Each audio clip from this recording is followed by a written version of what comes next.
So the next video this video is going to be about 6 through 10 right here.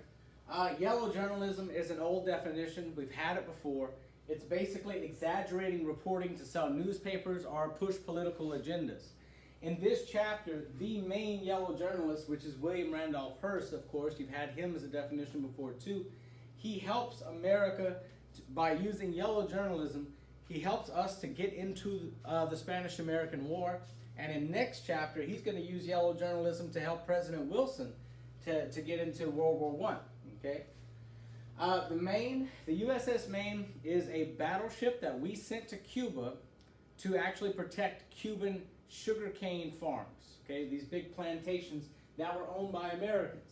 Well, in the middle of the night, the USS Maine blew up in Havana Harbor, which is their capital, and Spain was blamed for this, even though it wasn't their fault. We used yellow journalism, and William Randolph Hearst blamed the sinking of the Maine on Spain, which led to a declaration of war by America. The president at the time was William McKinley. Later on, McKinley becomes the third president to be assassinated ever. Okay.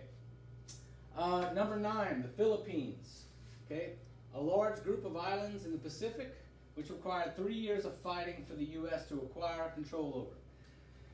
At the end of the Spanish-American War, we demanded territory from Spain in order to get us to stop attacking them.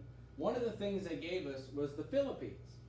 But the Filipinos had been slaves of the Spanish for hundreds of years, and they did not want to become American slaves.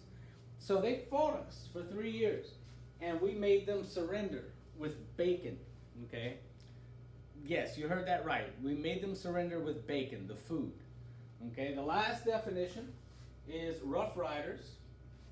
Okay, Teddy Roosevelt led his volunteer group capturing San Juan Hill in Cuba during the Spanish-American War.